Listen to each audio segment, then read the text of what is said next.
Hello, I'm Emma Rice, the Artistic Director of Wise Children. Welcome to our second podcast. When I decided to create this company, Wise Children, I knew there had to be something extra special about it. The company was born out of such personal and professional upset that it just had to matter, and it had to be more than just a touring company.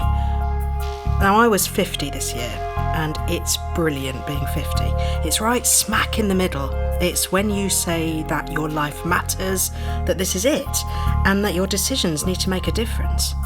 So, with that sense of power and fury and excitement in mind, I decided that whatever work we created for the theatre, we needed to pass on our knowledge and to create, enable and support the next generation of theatre makers.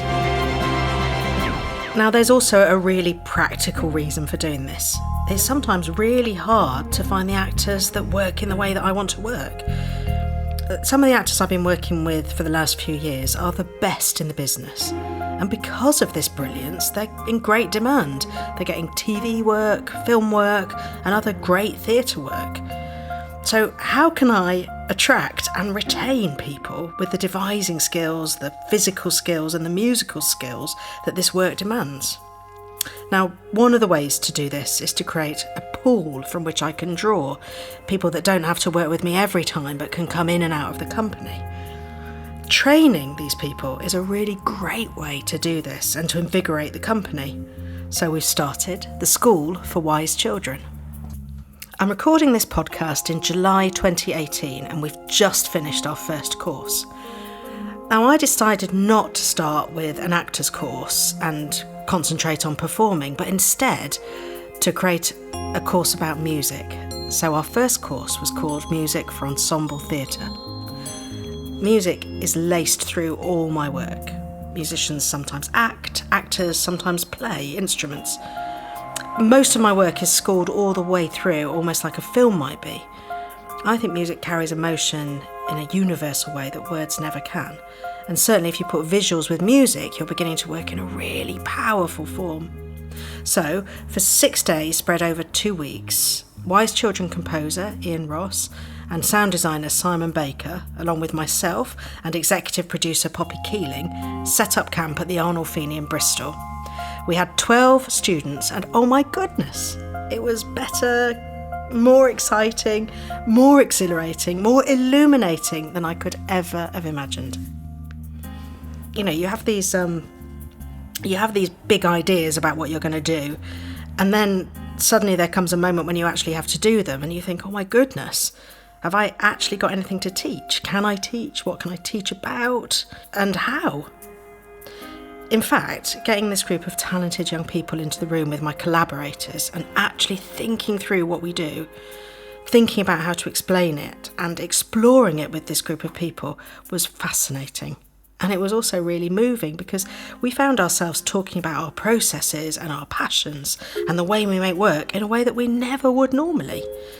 Normally, we're just making the work. We're smashing through it in rehearsals and getting on with it, getting to first night, getting through previews. We thrill and excite each other, but ultimately we're getting on with our jobs and not really thinking about how we do it. The School for Wise Children has changed all of that. Here's Ian Ross to explain a little more. To be a musician with Wise Children and the way that Emma works, it's important, I think, to have a good foundation of technical ability. You've got to have done your practice so you can come into the room and be able to execute ideas quickly. You have to be able to learn a tune without music. You have to learn it by ear. And you have to be patient, that you're not necessarily going to be playing the same thing over and over again. You might suddenly have to half the tempo. You might have to suddenly put it in a different key. You might have to just suddenly throw it all away after a week's work. I'd say that's not being patient, that's being flexible. Flexible, okay, yeah, flexible. And patient. But then I think patient too, yeah. From experience, I think, yeah. I think because a musician will repeat something to make it better, and then when it's better, it's a banker. That sort of. And then I come along and pull it to pieces. And pull it to pieces, yeah. Or cut it all together, which is actually a great lesson, I think, for a musician as well, is that nothing is set in stone. That you can just quickly move on with ideas and let them go. And what about storytelling? Because I think the musicians in my shows are real storytellers. Yeah, well, there's the obvious thing, which is if somebody's speaking shush, which is really obvious, but it's surprising how not obvious it is to lots of people who, are very experienced in playing music for theatre off sheets in pits.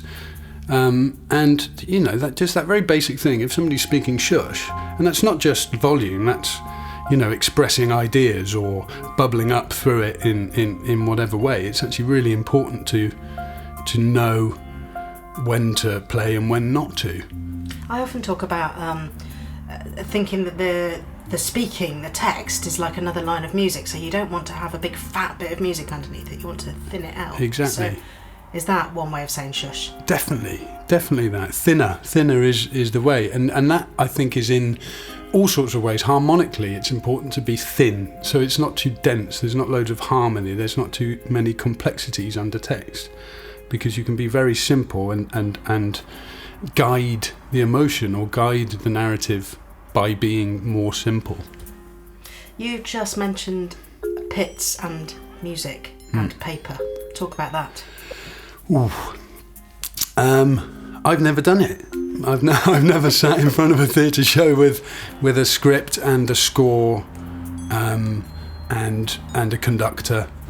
So it seems like a very alien thing to me. The idea that people, like a band of musicians playing along to theatre, are in another room looking at monitors, just seems unimaginable to me by the way I've learnt my craft, I suppose, which is very specifically in response to yours, But pits, I don't know what to say. What about music though? Because I've never seen music in one of my shows. No. I would say that sheet music is what I mean. Well, then that's, I guess, just an absolute reflection of the stories you choose to tell, and they are always, in essence, folk stories, I'd say. Mm-hmm. Sort of, what's the word? Like, at their core, their concentrated form is always a sort of simple tale. And that's and the music always reflects that. Stu Barker's music is folk music, whether he's writing a jazz tune or an actual, Macedonian pipe tune. It's a folk tune, and it's got repeatable form that you can learn by ear. In fact, you have to learn by ear.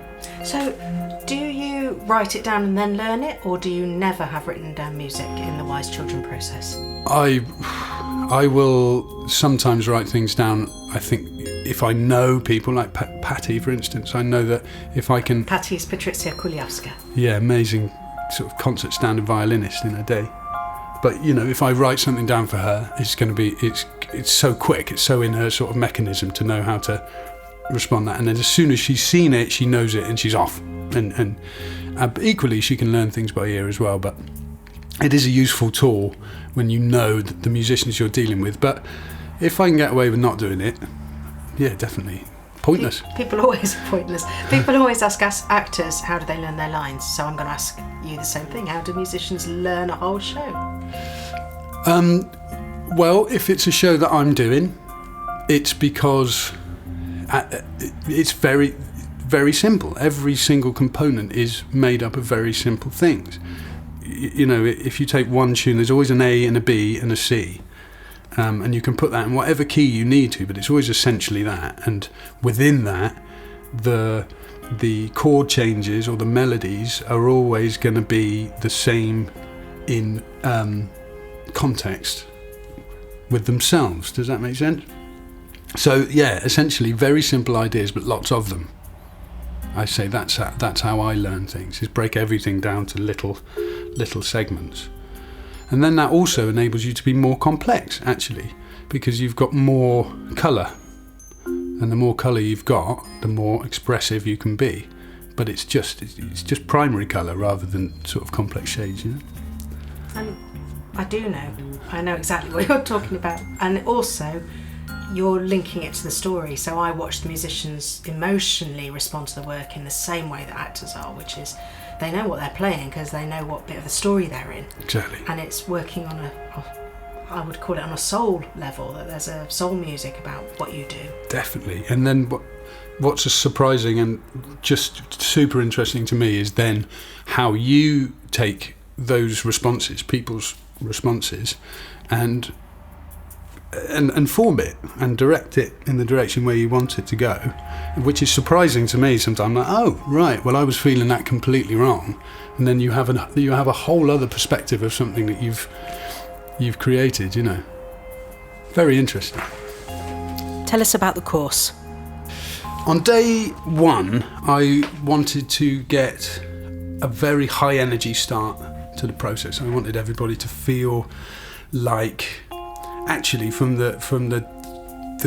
my early days with knee high, running, the first thing of the day, going for a run, getting the breath going, and how that, if you start the day with that sort of energy, it's really easy to sort of slip into a generous creative process, because you're not thinking about your body or anything, because you're freer.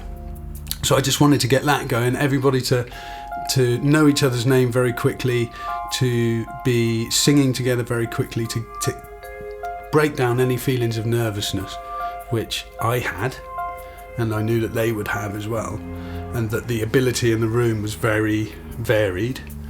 So yeah, it's just important to get those ideas flowing quickly, and that's what you can do from a group situation with singing, is see exactly how it is that people respond to ideas, but also how they sing, their confidence with singing, their ability as well.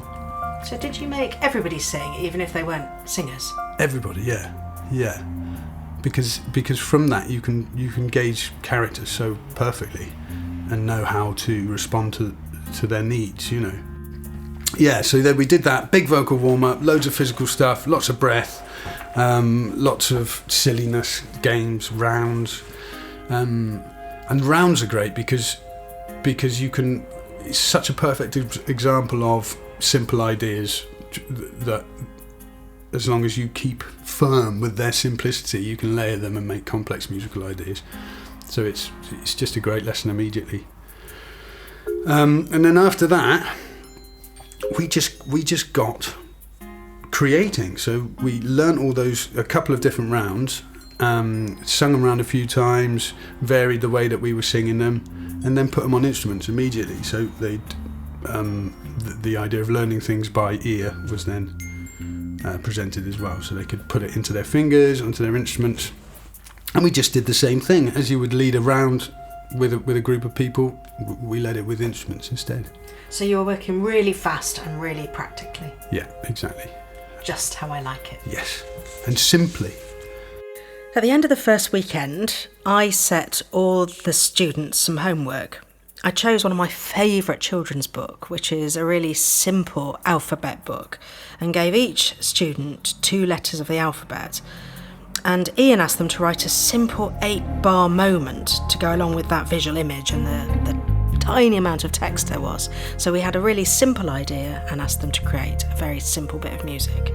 Here's Ian again. It was a great framework for explaining further what I was trying to push home, which is the beauty of simplicity in this way of working, because alphabet, 26 small themes. So I sent everybody away to really come back with a very distilled idea for each one. I was trying to encourage everybody just to take that and come back with a key or a rhythm or a 4-bar phrase or a little tune, something just so that perfectly distilled told that story. The second weekend, I thought we'd bring in some guests. So I invited in Daisy Maywood and Mark Antolin, who just finished touring my knee-high production of The Flying Lovers of Vitebsk. I wanted to demonstrate to the students, up close and personal, how actors work with musicians and how the integration of text and movement and sound really works in the flesh. I listened to Simon Baker talk about how he tunes a sound system really methodically and in such detail to create the most acoustically friendly experience for the audience, and also how he breaks down the use of sound effects to get a location or a sense memory of something from the past. So inspired by Daisy and Mark, we listened to the students' homework. And by that point, we could really sense that a company was beginning to form, friendships, musical compliance. It was really a buzzy room by that point. And we decided that the following week, the final week, we were going to perform the whole of the alphabet, 26 bits of music, to an invited group of people. These students were about to get a crash course in theatre making. We invited Tristan Sturrock, my long-term friend and accomplice, to come and work with us. And he created a one-person show based around the alphabet and this children's book and all the work that the musicians had done. Ian, myself, Simon, Tristan worked exactly like we would if we were creating a piece for wise children. We responded instinctively to the ideas, we pulled them and pushed them into different shapes, and we created a show. On the Sunday, we rehearsed it, we teched it, we ran it, and then we performed it.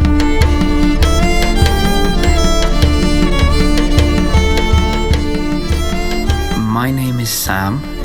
I'm an actor, musician.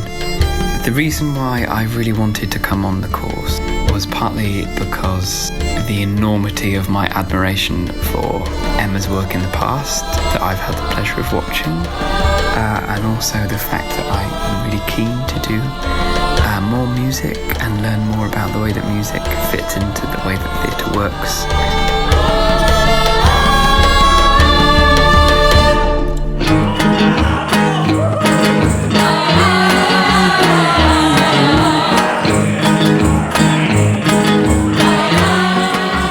I took many things away from the course. The power of simplicity and more confidence in myself. A room that is full of people who are enabling each other to take risks. I think we also had loads of fun.